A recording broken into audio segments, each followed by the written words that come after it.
আপনার ওটা দিয়ে আমায় একটু ঠান্ডা করবেন? প্রচন্ড গরম হয়ে আছে আমার সারা শরীর। আমার ওটা তো তেমন বড় না। এই ছোট জিনিস দিয়ে কি আপনি মজা পাবেন? মজা পাবো বলেই তো আপনার কাছে এসেছি। তা না হলে কি আমি আপনার কাছে আসতাম? বলেন কি, আমার জিনিসটা কি আপনি দেখেছেন? জি, আমি দেখেছি।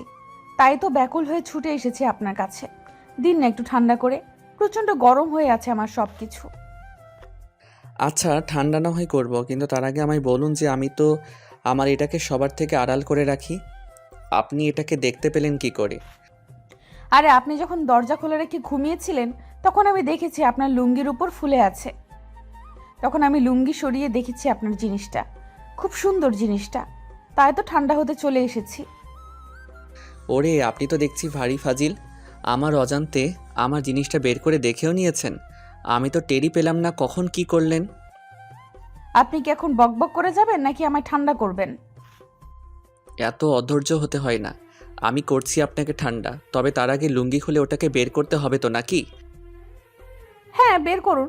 আমি ওটাকে ধরে নেড়ে দেখে খাবো। এই নিন, লুঙ্গি খুলে বের করেছি। এবার যা ইচ্ছে হয় করুন, তবে একটু সাবধানে। এটা অনেক দামি সম্পদ আমার কাছে।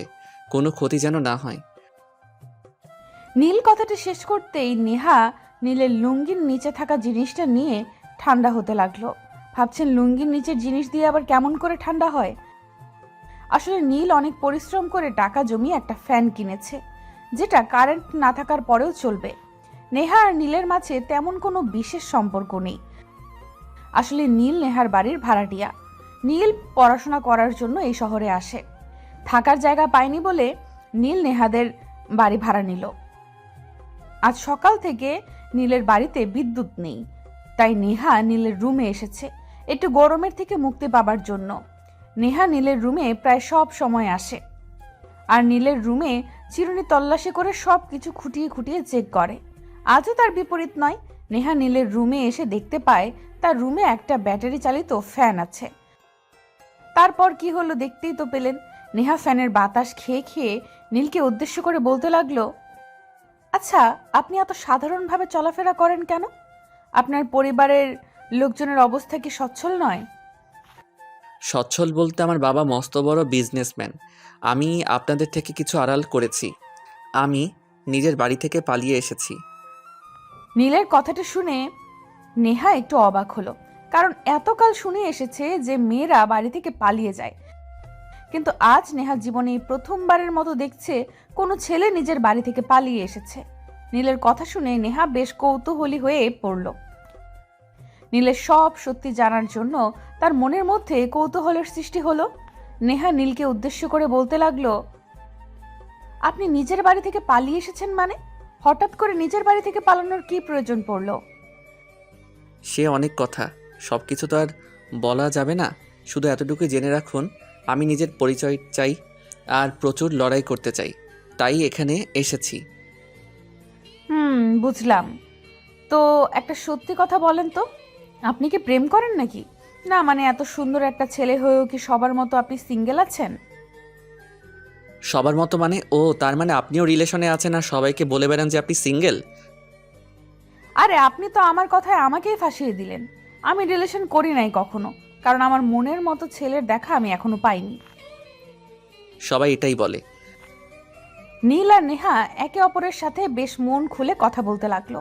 মনে হচ্ছে তারা কোনো অপরিচিত লোক নয়, বরং খুব পরিচিত ও কাছের চিরচেনা মানুষ। একে অপরের সাথে 2 মিনিটের মধ্যে মিশে গেল। নীল আর নেহা অনেকটা সময় গল্প করার পর নীল দেখলো তার কোচিংয়ে যাবার সময় হয়ে গেছে। আর ওইদিকে নেহারও টিচার চলে এসেছে, তাই দুজন চলে যায় নিজেদের কাজে। অয়ন কোচিংয়ে ক্লাস করিয়ে বিকেলের দিকে বাড়ি ফিরল। নীল বাড়ি ফিরতেই ভীষণ ক্লান্ত হয়ে গেল। অতিরিক্ত ক্লান্তির কারণে নীল বিছানায় শুয়ে পড়তে নীলের চোখজোড়া বন্ধ হয়ে গেল। কিছু সময় ঘুম দিতেই হঠাৎ করে কোনো এক নরম হাতের স্পর্শ নীলের নিজের বুকের উপর অনুভব করলো। নীল ঘুমের ঘোরে ভাবছে হয়তো কোনো স্বপ্ন দেখছে সে। তাই নীল নিজের বুকের উপর রাখা নরম হাতটা আলতো করে ধরে নিজের ঠোঁটের কাছে নিয়ে এসে আলতো করে ওই হাতের উপর নিজের ঠোঁট ছুঁয়ে দিল। নরম হাতে চুমু খেতেই হঠাৎ করে নীল টের পেল সেই হাতটা বেশ দ্রুত গতিতে তার হাতের মুঠো থেকে বেরিয়ে যায়। নীল হকচকিয়ে ঘুম থেকে লাফিয়ে উঠে পড়তেই চমকে যায়। নীল দেখতে পেল এটা কোনো স্বপ্ন নয়, বরং তার সামনে দাঁড়িয়ে আছে নেহা। নেহাকে এমনভাবে দেখতে পাবে সেটা নীল ভুল করেও ভাবতেই পারেনি। নীল কাঁপা কাঁপা গলায় নেহাকে উদ্দেশ্য করে বলতে লাগলো, আরে আপনি আমার রুমে হঠাৎ করে কি জন্য? কেন আপনার রুমে কি আসা যাবে না? আর আপনি আমার হাতের উপর চুমু খেলেন কেন? না মানে আমি ভুল করে আপনার হাতে চুমু খেয়েছি। আমি তো ভাবছিলাম হয়তো কোনো অপরূপ সুন্দরী নারী আমার স্বপ্নে এসেছে, কিন্তু ভুল করেও এটা ভাবি নাই যে স্বপ্ন না, সত্যি সত্যি আপনি আমার রুমে এসেছেন। সরি, হ্যাঁ সরি। মানে আপনি কি বলতে চান আমি অপরূপ সুন্দরী নারী না, আমি কুৎসিত? আরে না না, আপনি কুৎসিত হবেন কেন? আমি তো সেটা বলতে চাইনি। আমি তো থামুন মিস্টার, আমি বুঝতে পারি সব। আপনি ইচ্ছে করে আমার হাতে চুমু খেয়েছেন, আপনি একটা পচা লোক। আরে কি করে আপনাকে এখন আমি বিশ্বাস করে আমি ভুল করে কিস করেছি? আপনাকে চুমু খাওয়ার কোনো ইচ্ছা আমার নাই, বিশ্বাস করুন প্লিজ। হ্যাঁ সেটা থাকবে কেন? আমি তো আর অপরূপ সুন্দরী নারী না যে আমায় চুমু খাওয়ার ইচ্ছে করবে আপনার। আমি তো একটা কুৎসিত মেয়ে, আমার দিকে ভালো করে তাকানোই যায় না। হায় আল্লাহ, আমি এ কোন বিপদে পড়লাম! কিস করলেও দোষ, না করলেও দোষ। আচ্ছা যাই হোক, আমি সত্যি দুঃখিত। আমায় ক্ষমা করে দিবেন প্লিজ। এই কথাটা আপনার বাবাকে বলিয়েন না, তাহলে আমায় এই বাড়ি থেকে আউট করে দিবে প্লিজ। না না, আমি সবাইকে বলে দিব আপনি আমায় জোর করে কিস করে আরো উল্টাপাল্টা অনেক কিছু করতে চেয়েছেন। আপনি একটা খারাপ লোক। কি এত বড় মিথ্যা কথা বলতে আপনার মুখে আটকাবে না? না, আমার কোথাও আটকাবে না, বুদ্ধু একটা। নেহা নিজের কথাটা বলতে বলতে নীলের কোলের উপর একটা বালিশ ছুঁড়ে মারল। নীল বোকার মতো ড্যাব ড্যাব করে নেহার দিকে তাকিয়ে থাকলো। নীল কোনোভাবেই বুঝতে পারছে না এই নেহা হুট করে এমন ব্যবহার তার সাথে কেন করলো। আর কিস করার পর তার চোখে মুখে কোনো রাগ দেখতে পেল না নীল। নীল ভাবছে তবে কি নেহা ইচ্ছে করে এমন করে নীলের বুকে হাত রেখেছিল যাতে করে নীল তার হাতে চুমু খেতে পারে? না, নীলের মাথা কাজ করছে না। নীল শিওর যে এই মেয়ে নীলকে কোনো একটা চমক একদিন না একদিন ঠিক দিয়ে দিবে। তার আগে নীলকে নতুন কোনো বাসা দেখতে হবে, তা না হলে নীলের কপালে ফাঁকা আকাশ জুটবে। নীল একটা ঢোক গিলে আবার বিছানায় শুয়ে পড়ল। সকালবেলা নীলের ঘুম ভাঙে কারোর গলার কর্কশ কণ্ঠে। কেউ একজন নীলের রুমে এসে নীলকে উদ্দেশ্য করে রাগে গজগজ করতে করতে নীলকে ডাকছে। নীল চোখ মেলতেই দেখতে পেল নেহাকে। নেহাকে এত সকালবেলা নিজের রুমে দেখে নীল তো পুরো থ হয়ে যায়। কি বলবে বা কি করবে কিছুই বুঝতে পারছে না। নীলের মাথাটা কিছু সময়ের জন্য কাজ করা বন্ধ করে ফেলেছে। নীল আপন মনে বলতে লাগলো, গতকাল বিকেলের মতো আবার নেহাকে স্বপ্ন ভেবে কিছু করে ফেলেনি তো সে? নীলকে বোকার মতো নিজের দিকে তাকিয়ে থাকতে দেখে নেহার রাগ আরো বেড়ে যায়। নেহা অগ্নি কণ্ঠে নীলকে উদ্দেশ্য করে বলল, সারা জীবনেও কি কখনো ঘুমাননি? এত ডাকার পরেও কেউ কি করে এমন বেহুশ হয়ে ঘুমাতে পারে? সরি, আসলে আজ তো ছুটির দিন, চাই একটু বেশি করে ঘুমিয়ে নিচ্ছি। আপনি এত রেগে আছেন কেন? আমি কি আবার ঘুমের ঘরে আপনার সাথে কিছু করে ফেলেছি? বাবা, জনাবের দেখে ঘুমের ঘরে অনেক কিছুই করার শখ আছে। শুনুন মিস্টার, আপনি কিছু করলে আমি রাগ করতাম না, বরং অনেক খুশি হতাম। সেই সব ছাড়ুন, দ্রুত রেডি হয়ে নিন, আমি আর আপনি একটা জায়গায় যাব। নেহার কথার আগা মাথা কিছুই বুঝতে পারল না নীল। বলতে লাগলো, কোথায় যাব আমরা? আর আপনার সাথেই বা কেন যাব আমি? এমনিতেও আমি মেয়েদের সাথে কোথাও যাই না, আমার আনইজি লাগে এটাই। তাই নাকি? অন্য মেয়েদের সাথে যেতে বলিনি, আমার সাথে যেতে বলেছি। আপনি কি অন্য মেয়েদের থেকে আলাদা? জি, একদম আলাদা। বাকি সবাই আপনার কাছে আসতে পারবে না, আমি আসতে পারবো, বুঝেছেন? এখন ফ্রেশ হয়ে নিন, আমি অপেক্ষা করছি আপনার জন্য। নেহা কথাটা শেষ করতেই মুস্কি একটা হাসি দিয়ে নীলের রুম থেকে বেরিয়ে যায়। নীল এখনো বোকার মতো দাঁড়িয়ে আছে। নেহার এই কথাগুলোর কোনো মানে সে বুঝতে পারছে না। নীল ভাবছে নেহা এই সব পাগলের মতো কি সব বলে গেল। নেহার চোখ জোড়ার দিকে তাকালেও নীল অন্য কিছু দেখতে পায়। নীল আর কিছু ভাবলো না। ফ্রেশ হয়ে নেহার সাথে চলে যায় শপিং করতে। নীল আর নেহা পাশাপাশি একটা সিটে বসে আছে। গাড়ি আপন গতিতে ছুটে চলেছে। নীল নেহা দুজনেই নিশ্চুপ হয়ে আছে, কারোর মুখে কোনো শব্দ নেই। নেহার এই নীরবতা একদম পছন্দ হয়নি।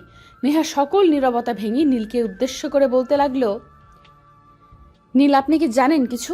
একটা মেয়ে কেন তার পাশে একটা ছেলেকে রাখতে চায়? জি, সেফটির জন্য আর কি। এমন গাধা মার্কা ব্রেন নিয়ে থাকেন কি করে? সেফটির জন্য না, ভালোবাসার জন্য। ও, আমি জানতাম না আসলে, সরি।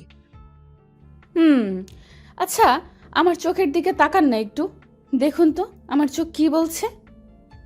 জি, আপনার চোখ জোড়া বলছে আপনি হালকা কাজল দিয়েছেন চোখে। এই, আপনি আমার সাথে মজা করছেন? আমি আর কতক্ষণ লজ্জা ধারণ করে থাকবো? আপনি কি আমার মনের কথাগুলো বুঝতে পারছেন না? আমি আপনাকে ভালোবাসি, সারা জীবন আপনার কাছে থাকতে চাই, আপনি থেকে তুমি হতে চাই। আমি জানি তুমি সব বুঝতে পারো, কিন্তু আমার সাথে মজা করে আমায় কষ্ট দাও। নেহা কথাটা বলতে বলতে কান্না করতে লাগলো। নীল নেহার চোখের জল দেখে মুচকি হাসতে গিয়েও পারল না। নীল অনেক আগে থেকেই জানে নেহার মনের মধ্যে তার জন্য একটা বিশেষ টান রয়েছে। তবে নীল চাইতো নেহা নিজের ইচ্ছায় মনের কথা সম্পূর্ণ প্রকাশ করুক, আর তাই হয়েছে। নেহা আজ নীলকে নিজের অপ্রকাশিত অব্যক্ত ভালোবাসার কথা প্রকাশ করে দিয়েছে। নীল নেহাকে আলতো করে নিজের দিকে টেনে নিল। নীল নেহার মাথাটা নিজের বুকের সাথে মিশিয়ে নিয়ে নেহাকে উদ্দেশ্য করে আলতো গলায় বলতে লাগলো, থাক বাবু, কান্না করে না, চোখের জলে কাজল নষ্ট হয়ে যাবে তো। আমিও তোমায় অনেক অনেক ভালোবাসি, আর সারা জীবন তোমার পাশেই থাকবো। কান্না করে না প্লিজ। তুমি আসলে একটা বাজে লোক, তোমার সাথে আমার আর কোনো কথা নেই, তুমি একটা বদমাশ ছেলে। নেহা কথাটা বলতে বলতে নীলের বুকে কিল ঘুষি মারতে লাগলো। নীলও নেহাকে নিজের বুকের ওপর থেকে সরে যেতে দিচ্ছে না।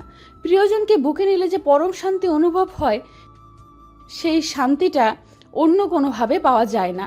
নীল নেহাকে বুকের সাথে জড়িয়ে নিতেই নেহাও নীলকে শক্ত করে জড়িয়ে ধরল। নীল কিছু সময় নেহাকে জড়িয়ে ধরে রেখে আলতো করে নেহার থুতনিটা ধরে নেহার মাথাটা উঁচু করে দিল। নেহার ঠোঁট, নাক, গাল অদ্ভুত রকম লাল হয়ে আছে। নীলের প্রচণ্ড ইচ্ছে করছে ওই লাল বর্ণের ঠোঁটজোড়া নিজের দখলে নিয়ে চুমু খেতে। এই প্রথম কোনো নারীর প্রতি তার তীব্র লোভ হচ্ছে। এই কোমল ঠোঁটের স্বাদ পাবার জন্য নীল ব্যাকুল হয়ে আছে। নীল নেহার চোখের উপর নিজের চোখ রেখে ধীরে ধীরে নেহার ঠোঁটের দিকে নিজের ঠোঁটজোড়া এগিয়ে দিতে লাগলো। নেহা আর নিজেকে সামলাতে পারল না। নেহাও নীলের ঠোঁটের পরশ পেতে মরিয়া হয়ে উঠেছে। নীল নেহার ইচ্ছেটা বুঝতে পেরে নেহার ঠোঁটজোড়া নিজের দখলে নিয়ে নিল। নেহার ঠোঁটের ভাঁজে নিজের ঠোঁটজোড়া ডুবিয়ে দিল সে। দুজন একে অপরের মাঝে হারিয়ে গিয়ে চুমুতে চুমুতে ভরিয়ে দিতে লাগলো একে অপরের হৃদয়। ভালোবাসা সত্যি সুন্দর, যদি সেটাকে দুজন মানুষ নিজের মতো করে সুন্দর রাখতে পারে তো। তবে বর্তমানে ভালোবাসার মধুর সম্পর্কগুলো সামান্য ভুল বোঝার কারণে ভেঙে যায়। ভুল বোঝাবুঝিকে গুরুত্ব দিয়ে নিজের পবিত্র ভালোবাসা নষ্ট করে ফেলা মোটেও ভালো নয়। অভিমানকে নয়, ভালোবাসাকে গুরুত্ব দিলে সব কয়টা সম্পর্ক সত্যিকার অর্থে সুন্দর হবে। অবশেষে বলতে চাই, ভালো থাকুক ভালোবাসা। গল্পটি কেমন লাগলো তা অবশ্যই কমেন্ট করে জানাতে ভুলবেন না। পেজে এবং ইউটিউবে আমাদের চ্যানেলে নতুন হয়ে থাকলে অবশ্যই পেজটি এবং চ্যানেলটি সাবস্ক্রাইব করতে ভুলবেন না, এবং সবসময় ভয়েস অফ প্রিয়াঙ্কার পাশেই থাকবেন। ধন্যবাদ সবাইকে।